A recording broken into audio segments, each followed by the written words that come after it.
Et salut! Aujourd'hui, je vous propose de découvrir un nouveau tirage à travers ce tarot, le Steampunk Tarot, célèbre tarot de Barbara Moore et Alifel, Alifel étant l'illustrateur, qui date de 2012.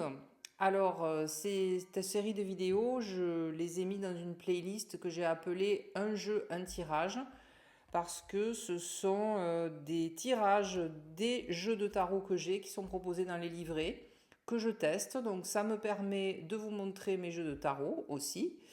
Ça me permet de vous les montrer sous forme un peu plus originale que de faire des reviews de jeux, qu'on voit que ça partout sur les chaînes. Et en même temps, j'adore les faire, même si ce ne sont pas les vidéos qui sont le plus vues sur ma chaîne, c'est vrai, parce que ben voilà, je suis un peu plus freestyle, j'improvise, je me prends comme cobaye, donc c'est une espèce un petit peu aussi de journaling à travers la vidéo, mais qui est quand même vue par quelques personnes. Et donc j'adore faire ces petites vidéos. Donc aujourd'hui c'est le Steampunk Tarot. Alors c'est un tarot que vous devez connaître probablement. Voilà le style des cartes. C'est un tarot qui s'inspire donc de l'univers steampunk, on avait compris puisque c'est son nom. Et en fait cet univers va mêler une esthétique victorienne, donc du règne de la reine Victoria, avec les costumes qui sont typiques de cette époque. Et ça va mêler tout ça aux machines à vapeur, donc aux nouvelles inventions. Donc il y a beaucoup de machines, il y a beaucoup de métal, il y a des engrenages, il y a des inventions parfois étonnantes sur certaines cartes. Donc, mais dans ce jeu, en fait, les éléments, ils sont pas que décoratifs, mais c'est souvent le cas quand même dans les tarots. Donc, on a tout un tas d'éléments. Donc, vous voyez ici, par exemple, ça c'est le 6 de coupe. On retrouve bien les deux personnages assez jeunes. Je les pose, elles glissent ces cartes. Avec le garçon qui offre des fleurs à la petite fille, mais en arrière-plan, on a les fumées d'usine, on voit que lui, il a des lunettes d'aviateur, alors je ne sais pas s'il est aviateur ou s'il travaille dans cette usine et qu'il a besoin qu'il a besoin justement de mettre des lunettes. Donc on a vraiment des symboles de transformation, des symboles d'ingéniosité, de créativité dans ces cartes. Ça, c'est le hiérophante. C'est rigolo.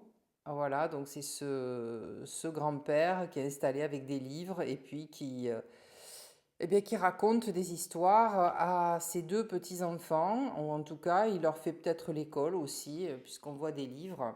Voilà, donc c'est ce tarot. Il y a chaque carte aussi qui donne en fait l'impression que la vie, c'est comme un gros, un vaste mécanisme dont on aurait toutes les pièces qui interagissent les unes avec les autres. Alors, je vous en montre d'autres pendant que je parle. J'ai du mal à faire deux choses à la fois en fait, hein. Mais bon, c'est vrai que c'est très marqué comme identité visuelle, mais on va très facilement quand même retrouver le style du Rider-Waite, enfin le système Rider-Waite. On a des scènes qui sont tout à fait lisibles. Alors par exemple, regardez ici, ça c'est le 4 de Pentacle. Bon, j'essaie de le mettre bien au milieu. On a cette main qui, en fait, c'est une espèce de tirelire. Oui, c'est ça, c'est une tirelire avec la main qui va mettre un petit sou dans la tirelire, qui est une très très jolie boîte, avec peut-être une espèce de cochon ici, mais on voit pas très bien. En tout cas, il y a une clé, ça fait comme une boîte qui s'ouvre, c'est super. Donc on reconnaît quand même le fait de thésauriser, de mettre de l'argent de côté, de ne pas le dépenser, hein, qu'on a dans la carte du 4 de Pentacle. Et donc on a quand même des illustrations qui conservent toute la profondeur symbolique qui fait la richesse de la tradition du système Rider-Waite. De toute façon, Barbara Moore a fait énormément de tarots et on reconnaît à chaque fois très bien les cartes du Rider-Waite. Voilà, le 2 d'épée aussi. Vous avez cette danseuse qui a l'air d'électrifier le sol. On dirait qu'elle fait une espèce d'expérience avec ses deux épées, mais on retrouve bien les deux épées et le bandeau, l'atmosphère un peu nocturne, avec la lune au-dessus. Donc on va quand même retrouver les éléments du rider dans ce tarot. Alors si vous ne connaissez pas Barbara Moore, elle est incontournable quand même dans le monde du tarot. Elle est connue parce qu'elle a une approche qui est très pédagogique. Et elle a une volonté aussi de rendre le tarot vivant, créatif. Et en fait, elle adore créer des tirages. Et d'ailleurs, selon elle, un tirage devrait jamais être une formule qu'on applique un peu mécaniquement, même si ce tarot parle de mécanique. En fait, il doit vraiment être pensé en fonction de la question que l'on souhaite explorer. Alors ça c'est son approche, mais c'est vrai que c'est suivi aujourd'hui par pas mal de tarologues. Bon après c'est vrai que moi lorsque j'ai fait des consultations, j'en fais beaucoup moins aujourd'hui, mais parce que j'ai moins le temps, mais j'en ai eu fait et c'est vrai que d'après la question que me posait la personne, je choisissais tel ou tel tirage. Alors c'était pas forcément des tirages que j'inventais sur le moment. C'est en fait, je tirais un petit peu de ma boîte à outils un tirage qui me semblait convenir à la question. Et alors, ce qui s'est passé ici dans le Steampunk Tarot, alors vous voyez, moi j'ai une édition, j'avais pas fait gaffe quand je l'avais acheté. Souvent je fais pas gaffe, maintenant je fais un peu plus attention. Je savais pas qu'il y avait des éditions mini comme ça. Donc là, en fait, j'ai juste les cartes et la boîte, donc elles sont plutôt petit format, hein, ces cartes. Et le livret, en fait, il faut le récupérer avec le QR code. Donc je l'ai, il ne faut pas que je fasse tomber l'eau. Je vais vous le montrer. Voilà, sur l'iPad, je l'avais récupéré. Alors c'est un énorme livre, hein, il fait 311 pages. Et c'est pas seulement la signification des cartes, vous avez toute une introduction au tarot, comment bien tirer les cartes, il y a un aspect sur la numérologie, enfin c'est vraiment très très bien fait. Je vais essayer, voilà, je vais vous le montrer, regardez par exemple aussi au niveau, il y a tellement de choses à lire, c'est vraiment un très très gros livre. Alors, on n'a même pas commencé encore. Alors, après, sur chaque arcane, bon, là, vous avez la carte reproduite en très gros. Évidemment, en plus, là, je suis sur la tablette. Vous avez une espèce de petite citation. Alors, je pense que c'est elle qui l'a inventée. Ici, là où tout a l'air un peu plus, un petit peu magique, puisqu'il est sur les toits. Vous voyez, ce fou là, il ramone. Ensuite, vous avez core meaning, c'est-à-dire vraiment le sens, le sens, la signification de la carte avec une espèce de phrase clé. Donc le moment avant qu'on fasse le premier pas. Et puis après, ben, vous avez un texte qui est assez long quand même sur chaque arcane, hein. Voilà. Donc là, c'est en anglais, mais ça doit être, il a dû être traduit, je ne sais pas. Vous avez un reading tip, donc un petit conseil pour lire. Voilà. Et après, ben, je pense que ça peut passer voilà, à la carte suivante. Mais vous voyez, sur chaque carte, c'est vraiment hyper complet. Donc j'adore vraiment ce livre. J'ai pas tout lu d'ailleurs. Il y a je vous dis une partie sur la numérologie. Bref, alors ce qui s'est passé, c'est que il y a des tirages hein, proposés dans ce livre, et malgré sa taille, eh bien, j'ai pas trouvé de tirage qui me satisfaisait. J'ai fait bof. Il y a évidemment le tirage en une carte, en trois cartes classiques, passé, présent, futur. Et après les autres, ils étaient un peu longs. Et je me suis dit, ok, ben, puisque Barbara Moore, elle aime qu'on crée des tirages, alors je ne vais pas aujourd'hui créer un tirage, mais par contre, elle a écrit un livre que j'ai aussi sur la Kindle. Alors, est-ce que je vais arriver à vous le montrer là? Parce que je pense qu'il y a un autre livre qui est ouvert. Hop, alors attendez, ça charge. Voilà, il est là. Tarot Spreads. Alors, Tarot Spreads, il a été, là aussi, je ne sais pas s'il a été traduit en français. Voilà. Ah, ça va être un peu long, tout ça. Comment on fait pour aller à la page la plus récente? Bon, je sais pas. Bon, ça s'appelle Tarot Spread. Oui, hein, j'adore aussi. Je fais une petite pause. Voilà, j'ai fait une pause parce que j'ai trafiqué avec l'iPad. C'est vrai que c'est plus simple quand on a un livre devant soi, finalement.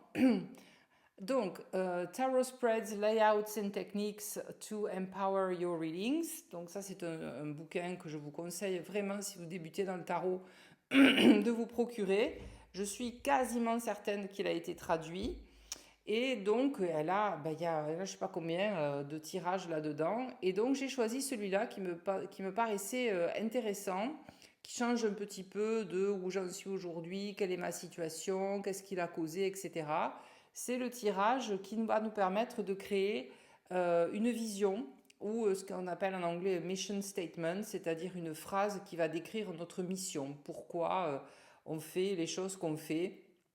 Alors, c'est surtout, par exemple, les entrepreneurs qui font ça dans toutes les formations que j'ai faites à l'époque, quand je me suis lancée dans l'entrepreneuriat. Il fallait avoir une mission, il fallait décrire pourquoi on faisait cette activité.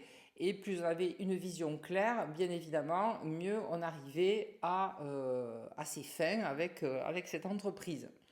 Donc, bon, moi, l'entreprise de coaching, je ne l'ai pas. Enfin, c'est pas que je l'ai plus, hein, j'ai toujours l'auto-entreprise en fait qui me sert pour des formations d'anglais. Mais du coaching, je n'en fais plus parce que j'avais dû vous le dire, mais je vais revenir sur les cartes parce que là, on me voit. Et voilà.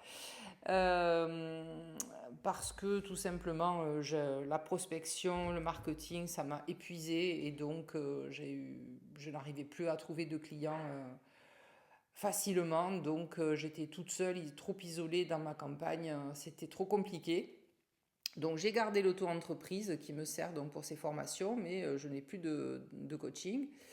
Mais, et encore moins avec le tarot, mais j'ai dans l'idée, quand je serai à la retraite, de relancer cette activité qui, comme je toucherai une retraite, bien évidemment, ce ne sera pas ma seule source de revenus et je le ferai justement pour avoir un objectif à la retraite de pouvoir relancer l'activité de coaching avec le tarot surtout. Hein. Je ne pense pas peut-être relancer l'activité de coaching euh, pure, mais avec le tarot, oui. Et donc, justement, ça m'intéresse de travailler sur ce tirage de Mission Statement. Alors, je vais rallumer mon iPad parce qu'il va falloir que je vous dise les positions. Alors, comme il ne me voit pas, il faut que je tape à chaque fois le code. Bien, alors, où est-il? Voilà. Ok. Bien, alors il y a 5 cartes, c'est pour ça que c'est bien aussi. Il y a 5 cartes. Donc la première position, c'est qui je suis. Alors là, super, parce que des fois, on ne sait pas qui on est. La deuxième position, c'est qu'est-ce que je fais. La troisième, comment je le fais. La quatrième, pour qui je le fais, c'est-à-dire les personnes que je vais servir au travers de mon activité. Et en 5, c'est les bénéfices que mes clients vont recevoir ou reçoivent. Donc, si vous êtes entrepreneur ou même si vous cherchez quelle est votre mission dans la vie, même si vous n'avez pas de clients, hein, on peut aussi avoir une mission sans avoir une activité d'entrepreneur, bien entendu. Donc, on va pouvoir faire ce tirage avec donc ces 5 positions. Alors, la première carte, on va la placer au milieu, la deuxième ici, la troisième, la quatrième et la cinquième. Bien, ben, il est temps de pousser ça, de boire une petite gorgée d'eau. Les glaçons ont déjà fondu. Il fait une chaleur, je ne vous dis pas. Et surtout, je regarde la météo désespérément et tous les jours, je vois que ça se rallonge, ça ne s'arrête plus. Donc là, ça devait baisser un petit peu, puis finalement, on en a encore jusqu'à la fin de la semaine prochaine, à plus de 40. Donc je suis mais je fonds en fait, je suis en train de fondre littéralement. Bon, j'ai encore la force de faire des vidéos, allons. Donc, c'est la partie du mélangeage.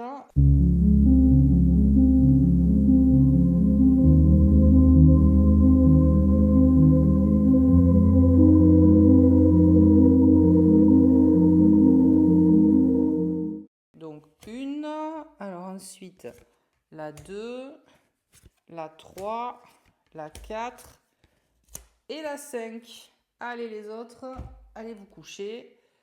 On dézoome un poil. Voilà. Ça, je le pousse. Ah là là, il faut être organisé pour faire ces vidéos. Voilà. Ok, allez, je reviens aux positions. Donc, la première carte, c'est qui je suis. Bon Dieu. Alors là, vous avez vu, je n'ai pas tiré avec les cartes à l'envers. Encore une fois, j'apprends à le faire. Mais quand je fais des tirages comme ça, en plus là, pour la mission, je n'ai pas vraiment envie d'avoir les cartes à l'envers, ça ne se justifie pas trop. Voilà, pour voir quelle est ma vision, pas utile. Allez, qui je suis? Hop! Ah ben tiens, voilà le 6 de coupe. Qui je suis? Eh bien, je suis une personne qui aime donner plus que recevoir. C'est vrai qu'on est tous un peu dans ce cas, vous me direz, hein. C'est vrai qu'on a plus facilité à donner qu'à recevoir, parce que recevoir, peut-être qu'on vit dans une culture où on n'a pas trop appris à recevoir, ou quand on reçoit, on a l'impression qu'on doit quelque chose à vie à la personne qui nous a donné quelque chose, et pourtant, ce serait bien quand même que les choses s'équilibrent, parce qu'à force de trop donner, bien évidemment, on s'épuise. Donc il faut que les vases soient équilibrés, comme dans Tempérance. Il n'empêche que je me reconnais bien dans ce personnage qui est de face, donc plutôt le garçon. Alors c'est vrai qu'en plus quand j'étais petite, j'étais assez garçon manqué, donc je ne me reconnais pas dans la petite fille, même si j'avais les cheveux exactement comme elle. Donc finalement, je suis peut-être un petit peu des deux. Donc je suis une personne, oui, qui aime donner, qui aime offrir, alors des cadeaux pas forcément physiques, mais surtout de mon temps et de mon écoute.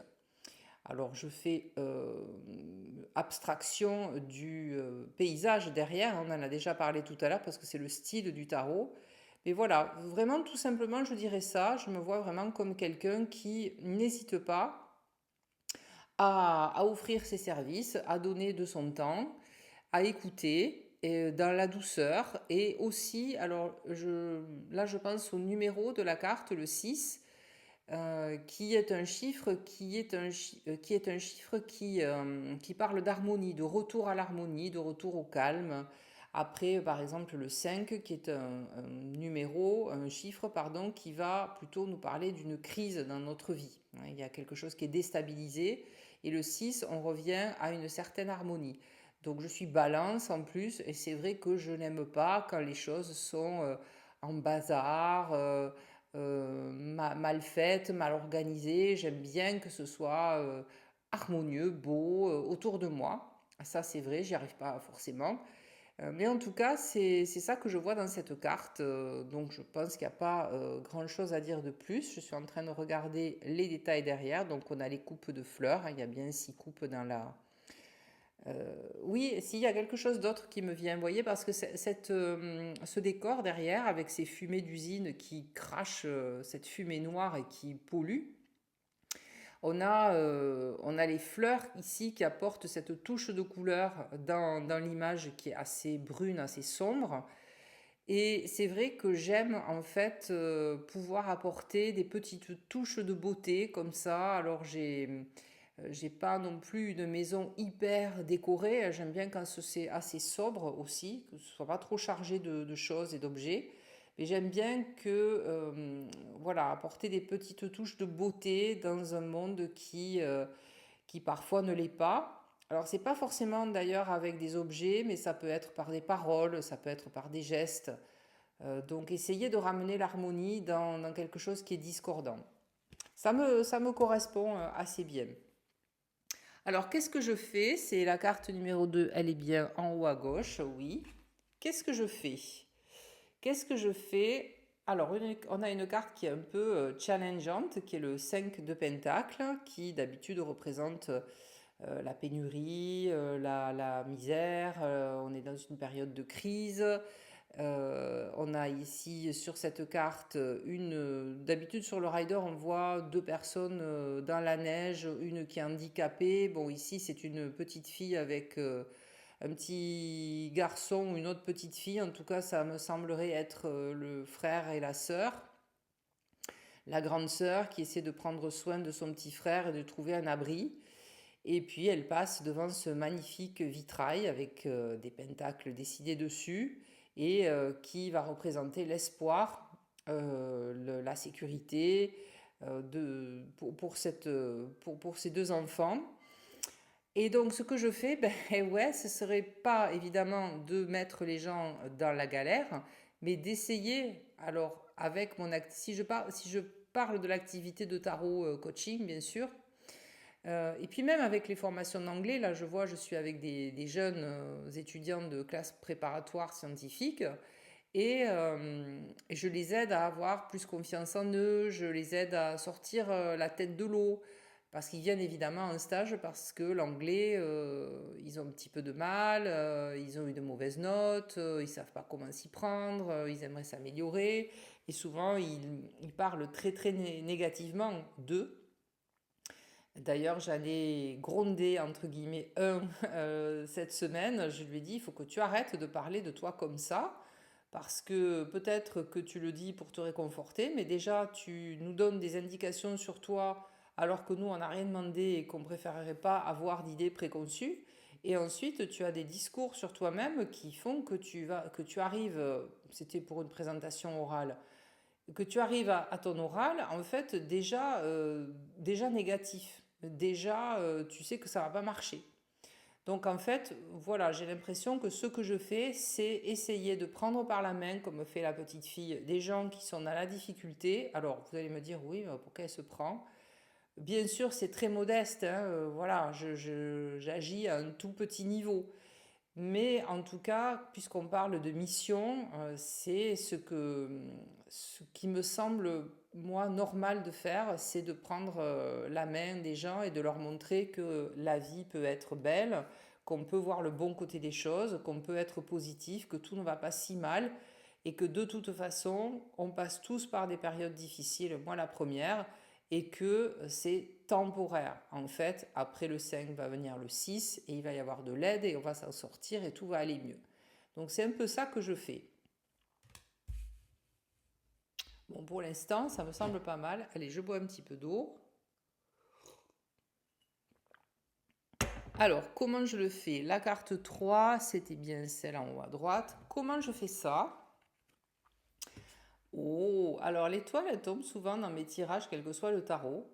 Je le fais avec l'étoile. Comment je le fais? C'est-à-dire que c'est vrai que quand quelqu'un vient me dire, encore ça m'est arrivé récemment, euh, ah avec toi tiens on peut parler, tu m'écoutes, etc. C'est sympa, tout ça. C'est vrai que je le fais. Je vous dis pas que je suis pas stressée, hein, je suis quelqu'un d'anxieux et de très mental, mais quand je suis avec des personnes et je sens qu'elles ont besoin de parler, j'ai cette capacité à me poser comme l'étoile, elle est tranquille en fait, à respirer, à me connecter, à être très... J'essaie d'être la plus authentique et la plus vraie possible. Je ne vais pas prendre une espèce de pose ou de masque qui ne serait pas moi. Donc je pense que justement quand j'écoute les personnes, je suis la plus vraie possible et j'essaie, comme je vous l'ai dit, de redonner de l'espoir, puisque c'est aussi le rôle de l'étoile, ou en tout cas une des significations de l'étoile, c'est l'espoir. Elle est magnifique cette carte. J'essaie de la voir un petit peu plus près. Vous devez bien la voir à l'écran. Donc on voit ce personnage féminin qui a une très jolie peigne à cheveux. On dirait qu'elle est assise sur... elle est vraiment dans l'espace, hein, qui est assise sur comme un fauteuil, mais ouvragé, qui a l'air d'être en métal aussi. C'est magnifique, hein, vraiment. Et puis elle touche l'étoile derrière elle, comme pour créer cette étincelle, en fait, dans peut-être le cœur des gens qui manquent d'espoir. Voilà, ce serait, tiens, je vais attraper un petit peu de l'étoile et puis te le mettre dans le cœur. Mais c'est vraiment cette posture-là, c'est-à-dire comment je fais pour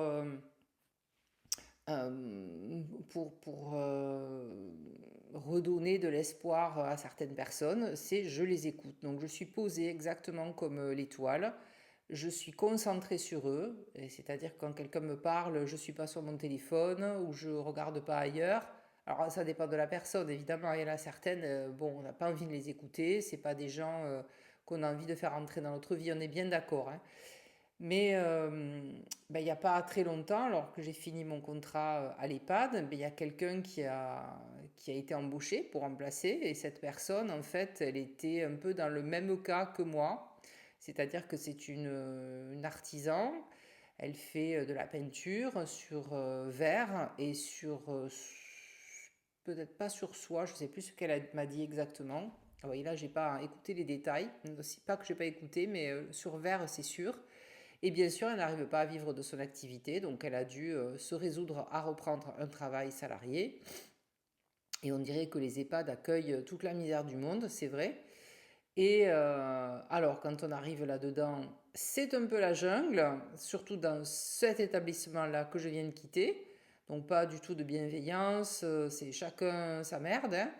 Ok, tu sais pas faire, eh ben, tu apprendras sur le tas, donc pas grand monde pour l'aider. Et donc on a mangé toutes les deux à midi et elle a pu un petit peu me raconter son parcours.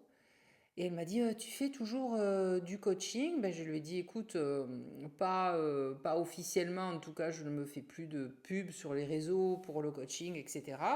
Mais bien évidemment que si on me demande, je fais des séances de coaching, il n'y a pas de souci, hein, parce que je vais prendre ton numéro de téléphone et tout. Donc tout de suite, en fait, sans me connaître, elle a eu envie que, éventuellement, peut-être de continuer à avoir un contact avec moi et éventuellement peut-être aussi de prendre une séance de coaching, ça je sais pas. En tout cas, elle a tenu sa parole, elle m'a contacté.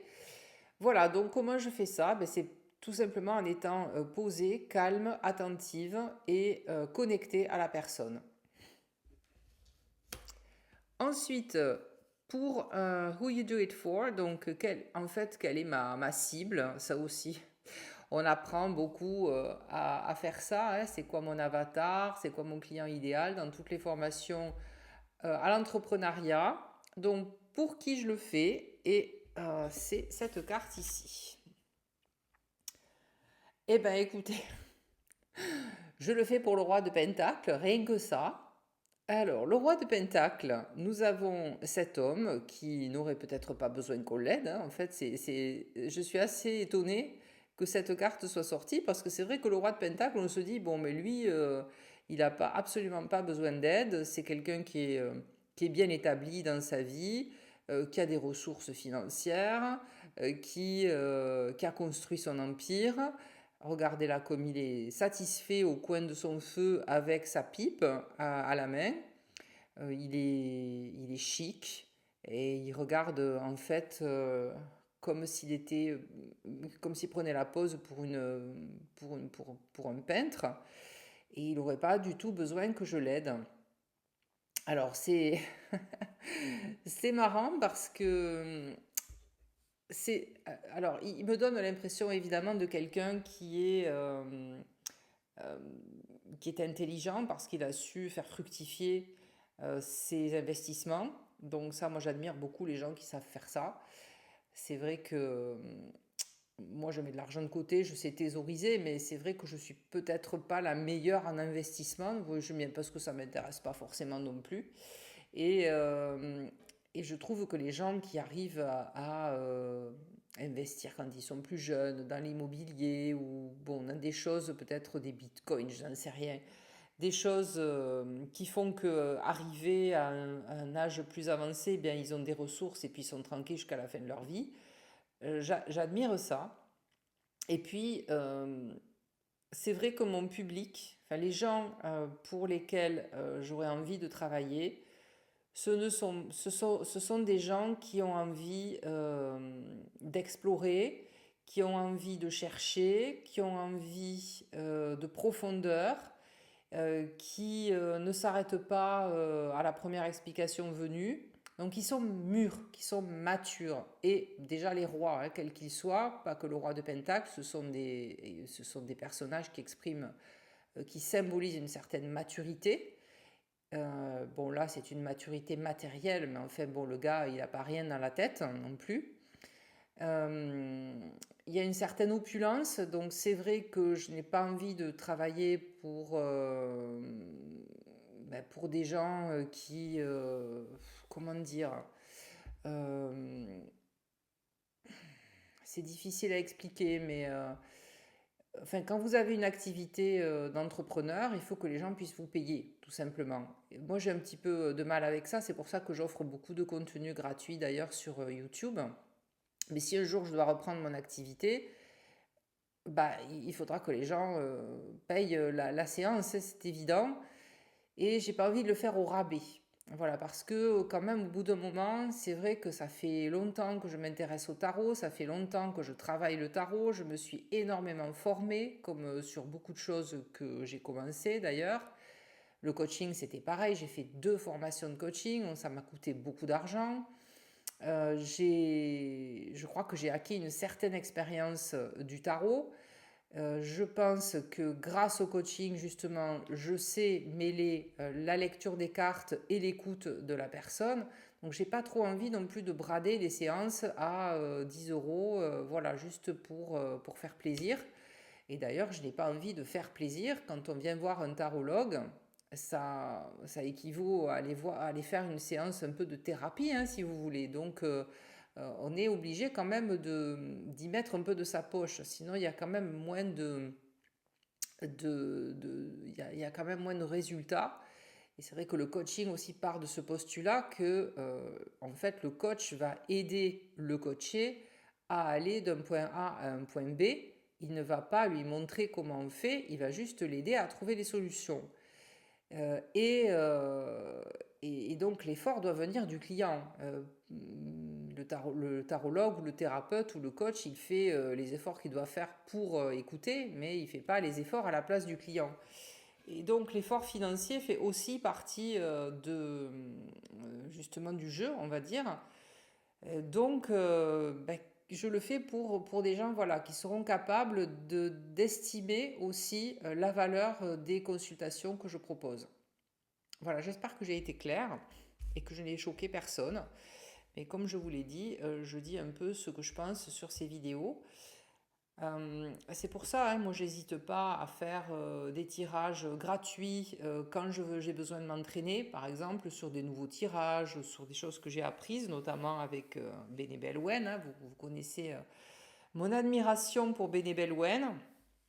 Et donc, dans Holistic Tarot, elle conseille, quand on a appris un nouveau tirage, d'en faire au moins une bonne dizaine pour s'entraîner. Dans ce cas-là, je demande à des copains, des copines, des connaissances s'ils veulent être cobayes. Et là, dans ce cas-là, je le fais sans aucun problème, gratuitement, tant que ce n'est pas mon métier. Mais une fois que ce sera mon métier, donc je vous l'ai dit, à la retraite, je relancerai mon activité. Eh bien, je veux travailler pour des gens qui soient capables de comprendre la valeur du service que je rends. Voilà. Alors, la dernière position, c'est les bénéfices, ou le bénéfice est au singulier, que les clients reçoivent de cet accompagnement. Alors, on est de nouveau sur les coupes, donc ça fera 2 cartes de coupe. Oui, c'est ça, 2 cartes de couple, 2 cartes de pentacle. J'ai pas d'épée pour une fois, c'est assez rare. Le 2 de coupe, donc qu'est-ce qu'on voit ici? On voit un couple, bien sûr, qui est en train de... Alors, ils font une expérience de chimie, on dirait. Ah oui, c'est ça. On dirait qu'ils sont en train de verser chacun une potion dans un verre et ça fabrique cette magnifique volute qui se termine en yin et yang là-haut. Donc là, on réconcilie le côté féminin ou l'aspect féminin, l'aspect masculin, dans une superbe harmonie. Et donc le bénéfice que les clients vont recevoir, c'est très chouette, c'est de retrouver cette harmonie dont je vous parlais au début, que j'aime bien autour de moi, que les choses soient harmonieuses, soient équilibrées. Et donc, les clients reçoivent le bénéfice de cette séance en retrouvant un équilibre, en retrouvant une harmonie. Alors, ça ne veut pas dire qu'ils vont ressortir en trouvant l'âme sœur, hein. C'est pas trop mon truc, ça. Mais vraiment en réconciliant leurs deux aspects, donc féminin, masculin, c'est-à-dire l'énergie yang, l'énergie active tournée vers l'extérieur, et l'énergie yin qui est plus intérieure, qui reçoit, qui est plus calme, et donc plus intériorisée. Et c'est ce que je vous disais aussi au début, c'est-à-dire qu'on donne beaucoup et on a du mal à recevoir. Donc aussi, le bénéfice ce sera d'apprendre à recevoir des compliments, apprendre à recevoir les cadeaux de la vie, apprendre à voir les opportunités, apprendre à aimer la vie. Et tout ça, eh ben, c'est un énorme bénéfice. Donc je trouve que ce tirage, il est pas mal pour cette vision. J'avais vraiment, j'étais curieuse de voir ce que ça allait donner parce que je vous dis, hein, j'ai démarré en tant que coach et que j'ai suivi des formations sur le marketing, etc. C'était ça en fait ma mission, hein, c'était vraiment aider les gens à retrouver un équilibre intérieur, un équilibre psychique, parfois aussi un équilibre financier, puisque j'ai même aidé des gens à monter leur entreprise, etc. là au tout début. Et mais bon, voilà, aujourd'hui, j'étais pas. Ça fait un moment maintenant que j'ai arrêté, ça fait 2 ans. J'étais pas sûre de vraiment. Enfin, je savais pas du tout ce qui allait sortir dans ce tirage. Et je suis agréablement surprise. Et même, alors, ce qui me surprend le plus, c'est quand même ce roi de Pentacle. Euh, je crois qu'il vient me dire effectivement que j'ai le droit d'évaluer mes services ou de réévaluer mes services, de pas peut-être penser que mes services doivent être tout le temps gratuits ou très très peu chers. Non, j'ai le droit de réévaluer ça à la hausse. Alors c'est vrai que mes premiers coachings, j'avais une coach américaine qui m'avait appris le modèle high ticket. Donc les coachings que je vendais, c'était sur plusieurs mois et ça avait un certain prix. Et c'est vrai que je n'ai pas eu besoin pendant 2 ou 3 ans d'avoir une autre activité que celle de mon activité d'entrepreneur. Je vivais très bien, j'avais fait une année même 40 000 € de chiffre d'affaires, j'étais super contente parce que c'est vrai que moi j'ai été fonctionnaire pendant 25 ans, je connaissais rien du tout à l'entrepreneuriat, rien, rien, rien du tout, pas d'entrepreneur dans la famille, beaucoup de fonctionnaires, bon, personne ne m'a donné de conseils, j'ai tout appris sur le tas et surtout en payant des formations et ce propre coaching business avec cette américaine. Et donc j'avais le modèle à étiquette et c'est vrai que je n'ai pas hésité finalement à faire payer un certain prix au coaching. Les gens étaient contents et puis surtout, bon, moi une fois que les gens ont payé, je me désengage pas du tout, hein. Moi j'étais très très engagée, il y avait beaucoup de travail des deux côtés. Voilà, tout était mis sur des plateformes où les clients pouvaient retrouver toutes les séances. Je rajoutais des exercices, ils pouvaient me contacter même en dehors des séances. Enfin bon, il y avait tout un tas d'avantages à payer ce coaching high ticket. Et puis petit à petit, je suis retombée dans mes angoisses et dans mes peurs financières et j'ai fini par ne plus oser, bêtement, hein, parce que puisque je l'ai fait une fois, je peux très bien recommencer. Je n'ai plus osé demander ces prix et puis petit à petit, ben, ça a périclité, évidemment. Donc voilà, je crois que c'est vraiment cette carte sur laquelle il va falloir que je médite encore plus, regarder peut-être tous les détails. Mais je crois que cet homme-là vient me dire, ce roi, non, je suis ton client idéal, je peux te payer, je peux te payer même cher pour tes services, je sais ce que tu vaux, ne te dévalorise pas, ne te dégrade pas, tu peux avoir des clients comme moi qui sont capables de payer. Donc, écoutez, ouais, à méditer. Et puis voilà pour ce tirage. Si vous intéresse, eh bien, écoutez, vous faites pause sur la vidéo pour revoir les positions. En tout cas, avec ce tarot, c'est super sympa, il est chouette. Je redécouvre en même temps les jeux que j'ai dans la collection parce que ça s'accumule, c'est toujours pareil. Et puis on ne peut pas utiliser tous les tarots en même temps.